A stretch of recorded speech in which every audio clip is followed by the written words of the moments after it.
Hello everyone, कैसे हैं आप सभी लोग।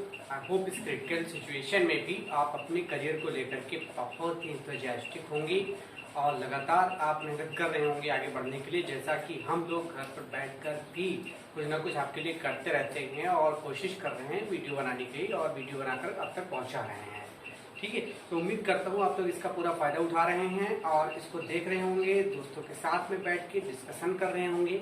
और आप लोगों का जैसे एक वीडियो ने जो अभी लेटेस्ट में आपको दिया, उससे आपके कमेंट से मुझे बहुत अच्छा लगा और मोटिवेशन मिली। उम्मीद करता हूँ आप ऐसे भी कमेंट करते रहेंगे और आपको जो भी टॉपिक्स में डाउट है उसको बताते रहेंगे, जिससे उस तरह की टॉपिक्स का मैं आपको डिस्कशन करा सकूँ। ठीक है, सो उम्मीद करता हूँ कि आपको सारी टॉपिक्स पसंद आएंगी और आ रही हैं। और मैं कोशिश कर रहा हूँ कि अपने जो लास्ट 10 to 12 ईयर का एक्सपीरियंस है हमारे पास, उसके आधार पर आपको वो क्वेश्चंस और वो चीज़ें ही बताऊँ, मतलब कि कंटेंट दूँ जिससे आप अच्छा से अच्छा कर सकें, चाहे बोलें चाहे कोई भी कॉम्पिटिटिव एग्जाम दे उसमें बहुत अच्छा हो सके। ठीक है, सो दोस्तों आपके साथ में मैं लाया हूँ, आपके लिए लाया हूँ अगला टॉपिक टेंस। और टेंस में ध्यान दीजिए कि टेंस ये बचपन वाला नहीं है। बचपन में आपको बताया जाता था कि कैसे ट्रांसलेशन करें, तो आपको बता दूं ट्रांसलेशन से कुछ ज़्यादा मतलब नहीं होता है, वो तो बेसिक होता है। यहाँ पर इस लेवल पर जो हम टेंस पढ़ते हैं या जो टेंस का यूज़ करते हैं ये सीखना होता है। आपको इस लेवल पर सीखना होता है। टेंस का जो एक्चुअल चीज़ होता है वो ये है कि हम कौन से टेंस का किस सेंस में और कब यूज़ करें। और यही बात आपका TET, C TET, super TET, ठीक है ना, एसएससी के जितने एग्जाम्स हैं, रेड फोर्स के जितने एग्जाम्स हैं, बैंक के जितने एग्जाम्स हैं, इस सभी एग्जाम्स में बहुत ज़्यादा पूछा जाता है। और आज अगर आप कुछ बोलना भी चाहते हैं तभी टेंस की जरूरत पड़ती है। तो बहुत सारे स्टूडेंट्स से कहा कि सर सबसे पहले टेंस ही बता दीजिए। ठीक है, तो मैं कोशिश कर रहा हूँ आपको टेंस बताने की और आपको अच्छे से अच्छा कंटेंट मिलेगा। आप बुक्स में पढ़ते हैं 10 to 12 पेजेस पढ़ते हैं तब जाके कोई टॉपिक कंप्लीट होता है। यहाँ पर कुछ ही पढ़ लेंगे, थोड़ा सा मैं बता रहा हूँ, उसको फॉलो करिए और आप किसी भी बुक से कैसी भी एक्सरसाइज लगाएं आपका हो जाएगा। अगर आप अच्छे समझ रहे हैं तो ये मेरी गारंटी है कि आप एक्सरसाइज कर ही डालेंगे। इनके कुछ एक दो डाउट्स भी आते हैं तो उसका आप कमेंट बॉक्स में करें या मुझे कॉल कर सकते हैं, मैसेज कर सकते हैं। ठीक है, सो उसका रिप्लाई आपको मिल जाएगा। तो चलिए दोस्तों स्टार्ट करते हैं। लेकिन इस बात का ध्यान रहे, हम आपके लिए इतना हार्डवर्क कर रहे हैं, अच्छे अच्छे कंटेंट दे रहे हैं, तो थोड़ा सा आप लोगों का बनता है कि आप थोड़ा सा हम लोगों के लिए भी करें कि हमारे चैनल को सब्सक्राइब करें और दोस्तों को शेयर करें। क्या करें? सब्सक्राइब करें। तो जल्दी से सब्सक्राइब करें और बेल आइकन बटन दबा दें जिससे आपको तुरंत वीडियो मिल जाए। ठीक है, सो ओके, गुड लक और आगे बढ़ते हैं और चलिए समझते हैं क्या है। तो टेंस देखिए क्या है। टेंस, इसका नाम ही है टेंस। और टेंस जो ये वर्ड बना है ये कहाँ से लिया गया है? एक लैटिन भाषा का।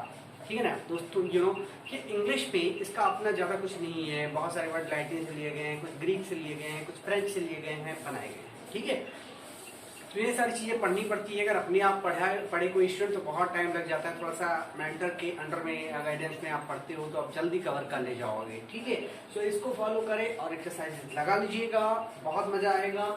हर एग्जाम में अगर आप कोई भी एग्जाम देने जा रहे हैं तो 4 to 5 क्वेश्चन इससे हो ही जाते हैं। ठीक है, और आपको बहुत मजा आएगा इस टॉपिक को समझने के बाद। इसके बाद में आपको टेंस का यूजेज में बताता हूँ, उसको फॉलो करिएगा। आप देखिए कितना आपको इससे मजा आता है और आपको इंग्लिश बिल्कुल ईजी लगने लगती है। ठीक है, तो चलिए देखते हैं दोस्तों एक टेंस। टेंस जो ये वर्ड है ये लैटिन भाषा के कौन सा वर्ड? टेम्पस। एक वर्ड है टेम्पस, देखिए नाम दिखाई पड़ रहा होगा टेम्पस। टेम्पस एक वर्ड है जो लैटिन लैंग्वेज के एक वर्ड है टेम्पस। टेम्पस से लिया गया है। ये टेंस जो वर्ड बना है कहाँ से लिया गया है? लैटिन लैंग्वेज की एक वर्ड है टेम्पस, और जिसका मतलब होता है इंग्लिश में टाइम, यानी समय, यानी कॉल। क्या होता है? समय या कॉल। ठीक है, अब देखो ऐसे अपने इंडिया में भी कहते हैं भाई क्या, अरे यार बहुत टेंशन है, क्या करूं। ठीक है ना, इंस्टीट्यूशंस खुल नहीं रहे हैं, घर में बैठे बैठे बोर हो रहा हूं, क्या करूं। ठीक है ना, दोस्तों की कुछ हेल्प कर पा रहा हूँ ना, स्टूडेंट्स को मैं कुछ बता पा रहा हूँ। स्टूडेंट्स कहते हैं सर मैं बाहर नहीं जा पा रहा हूँ, क्या करूँ, कैसे मेरी प्रिपरेशन होगी। 2-3 महीने बाद एग्जाम होना स्टार्ट हो जाएंगी, तुरंत कोई चीज़ तो लर्न नहीं हो जाएगी, तो अभी से कुछ करना स्टार्ट करें। तो वही आपके लिए किया जा रहा है। तो कहते हो छोटे बच्चे से पूछते हो आपको किस तरह का टेंशन, कोई कहता है चॉकलेट के लिए टेंशन, खिलौने के लिए टेंशन। यही बात थोड़ा सा बॉयज के लिए अलग तरह का टेंशन, एडोलेसेंस जो किशोरावस्था में पहुंच चुके हैं बच्चे, उनसे पूछा जाए आपको किस तरह का टेंशन, तो कहेंगे यार किसी को कहेंगे किस चीज़ का टेंशन, कोई कहेगा किसी चीज़ का टेंशन। ठीक है ना, सो अलग अलग तरह की टेंशन होता है। यही बात ओल्ड पर लागू होती है। अलग अलग कैटेगरी के लोग होंगे, बॉयज हों, एडोलेसेंट्स हों, यंग हों, ठीक है ना, मैच्योर्ड हों, ओल्ड हों, सब पे अलग अलग तरह का टेंशन होता है। सिमिलरली अलग अलग प्रोफेशंस जो करते हैं उनको अलग अलग तरह का टेंशन होता है। तो टेंशन देख रहे हैं हर समय पर बदलता जाता है। नाइट में अलग, मॉर्निंग में अलग, आफ्टरनून में अलग, सो रहे हैं अलग, रोड पर चल रहे हैं अलग, ठीक है, और एग्जाम दे रहे हैं अलग तरह का टेंशन। तो आपको देखना पड़ता है कि टेंशन समय समय पर बदलता रहता है। यानी ये जो टेंस वर्ड बना है टेम्पर से, और इसका मतलब इंग्लिश में होता है टाइम। तो टाइम के अनुसार टेंशन बदलता रहता है। तो टेंशन कुछ बच्चे जूनियर लेवल पे कहा करते हैं यार टेंस पढ़ना तो एक टेंशन है। तो वहीं से मैं समझाने की कोशिश किया हूँ। जैसे मैं कहता हूँ मैं आपके शब्दों यानी आपके एटीट्यूड को लेकर के मैं चल रहा हूँ, जैसे सारी बातें क्लियर हो जाए। तो थोड़ा सा ध्यान दीजिएगा, पूरा वीडियो देखिएगा, मजा आएगा और बहुत बड़ी बातें सीख जाओगे, ठीक है। तो ये टेंशन और टेम्पर से निकल के मतलब हो गया टाइम, टाइम से रिलेटेड, यानी टाइम को ध्यान में रखते हुए, समय को ध्यान में रखते हुए, ठीक है ना। जो भी इंग्लिश में आप सेंटेंस बोलना चाहते हैं, इतने बजे सोकर उठा, इतने देर से काम हो रहा है, वो देखो वो जा रहा है, वो देखो वो कहना नहीं मान रहा है, बार बार कहने के बावजूद नहीं पढ़ रहा है, ठीक है ना, आखिर करना क्या चाह रहा है ये, ठीक है। इस तरह से अलग अलग सिचुएशन में जिसे बोलते हैं सेंटेंसेस की सिचुएशन बदलती जाती है, वही है टेंस। यानी समय के आधार पर जो हम समय को ध्यान में रखते हुए वाक्यों का, सेंटेंसेस का यूज करते हुए क्या है टेंस। तो दोस्तों जैसा कि जानते हो टेंस तीन तरह के होते हैं, प्रेजेंट, पास्ट और फ्यूचर, ठीक है ना। वैसे मॉडर्न ग्रामरियन आजकल कह रहे हैं कि मॉडर्न ग्रामरियन कह रहे हैं कि टेंस दो ही तरह के होते हैं, प्रेजेंट और पास्ट। फ्यूचर कोई टेंस ही नहीं है, फ्यूचर की सभी बात को प्रेजेंट में आप कह सकते हैं। तो ध्यान रहे यहाँ से देखिए मेन बात कि अगर आप कम्युनिकेशन कर रहे हैं, बोल रहे हैं और बोलना कुछ चाह रहे हैं, तो फ्यूचर की बात को आप प्रेजेंट में भी बोल सकते हैं। किसी न किसी सेंस में सही हो जाएगा, और उसके आगे हम डिस्कशन करते हैं कि कैसे सही हो जाएगा। सपोज कि आपको प्रेजेंट में बताया जा रहा है, टेंस बताया जा रहा है, इतना बेहतरीन टेक्निक बताई जा रही है, बिल्कुल कम शब्दों में पूरा टेंस की समरी दिखा रहा हूँ आपको। अगर इस पर ध्यान नहीं दे रहे हैं, आप नहीं पढ़ रहे हैं, तो फ्यूचर कैसे बनेगा, है ना। तो भाई प्रेजेंट ही फ्यूचर है, यानी प्रेजेंट में मेहनत करोगे तभी फ्यूचर अच्छा होगा। जब प्रेजेंट ही नहीं है तो आप ही बताओ फ्यूचर कैसे हो जाएगा, है ना। तो प्रेजेंट और पास्ट ही टेंस होते हैं, फ्यूचर कोई टेंस नहीं होता। अब देखो दोस्तों, इन तीनों टेंस को पढ़ने के लिए प्रेजेंट पढ़ना है या पास्ट पढ़ना है, फ्यूचर पढ़ना है, तीनों टेंसेस को पढ़ने के लिए आपको इसके 4 पार्ट्स पढ़ने पड़ते हैं। इसके 4 पार्ट्स पढ़ने पड़ते हैं, कौन कौन से, इंडेफिनिट, कंटिन्यूअस, परफेक्ट और परफेक्ट कंटिन्यूअस, ठीक है। सो जैसे इसका नाम है पहला इंडेफिनिट, डेफिनिट निश्चित, इंडेफिनिट इन लगाने से अपोजिट बन जाता है, इंडेफिनिट अनिश्चित। मतलब कुछ ऐसी बात बोलने जा रहे हैं जिसपे टाइम का कुछ अता पता नहीं है, टाइम क्या है, अनिश्चित है, ठीक है। जिसपे टाइम का कुछ पता ना हो, टाइम अनिश्चित हो, यानी when the time is not certain, यानी कुछ बोल रहे हो कि जब समय निश्चित ना हो। जैसे कहते हो वो रोज पढ़ता है, वो रोज मॉर्निंग वॉक पर जाता है, ठीक है ना, सूर्य पूरब से निकलता है, इसमें टाइम से क्या मतलब, क्या लेना देना। लोग ऐसा मानते हैं, लोग विश्वास करते हैं, people believe that ghost exist in nature. लोग कहते हैं भूत होते हैं, आप बताओ भूत होते नहीं होते, कभी फील किया। तो ये सब बातों में अगर ऐसी बातें बोलनी है तो इसमें टाइम की क्या जरूरत। सिमिलरली कंटिन्यूअस, कंटिन्यूअस मतलब कंटिन्यू, जो जारी हो, यानी इसमें हमने लिखा है जारी हो, the action is going on at the time of speaking, मतलब the action is going on at the time of speaking, यानी जिस समय बोला जाए काम क्या हो, जारी होने का। वो देखो एक लिजर्ड जो है वॉल पर रेंग रही है, सी, और look a lizard is creeping on the wall, ठीक है ना। तो इस तरह की बातों को कंटिन्यूअस रखते हैं। जैसे when I saw him, suppose listen to me carefully, when I saw him he was playing ludo, जब मैंने उसको देखा वो क्या कर रहा था, लूडो खेल रहा था। तो ऐसे सेंटेंसेस को कंटिन्यूअस में करना पड़ेगा। परफेक्ट मतलब होता है जो परफेक्ट यानी कंप्लीट हो, अभी अभी तुरंत समाप्त हुआ हो, ठीक है ना। तो इसमें लिख दिया हमने the action is completed at any moment, 2 o'clock 4 o'clock, ठीक है ना, मॉर्निंग इवनिंग, ठीक है, अभी अभी या किसी समय पर कंप्लीट हुआ हो। जैसे I have written, I have just written, ठीक है ना। Have you visited Kashmir ever, क्या आप कभी कश्मीर गए हो, तो ये भी किसमें रहेगा, परफेक्ट में रहेगा। सिमिलरली बात करें फोर्थ पार्ट किसके, परफेक्ट कंटिन्यूअस की, परफेक्ट भी हो कंटिन्यूअस भी हो, यानी लंबे समय से चल रहा हो और काम समाप्ति की ओर। हमने लिखा लंबे समय तक चलकर समाप्त हुआ हो या होने वाला हो।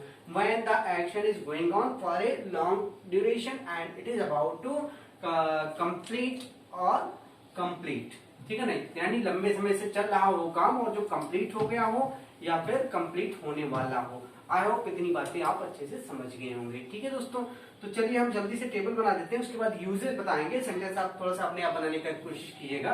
तो पहला टेंस हमारा है क्या, प्रेजेंट टेंस।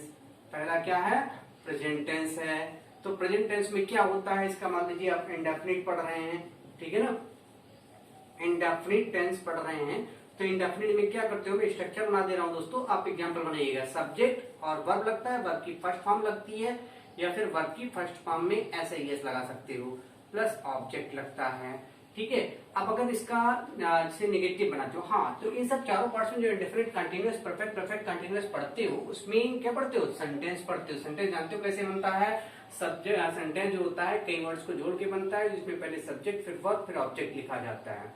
आप बचपन से पढ़ते आ रहे हो, सेंटेंस कई तरह के होते हैं, जैसे कि पॉजिटिव, असर्टिव, अफर्मेटिव, तीनों एक ही का नाम होता है, ठीक है ना। Positive sentence, negative sentence, interrogative sentence, interrogative negative sentence, ठीक है ना। ये 4 सेंटेंसेस टेंस में पढ़ते हैं। इसके अलावा imperative sentence, optative sentence, exclamatory sentences भी होते हैं।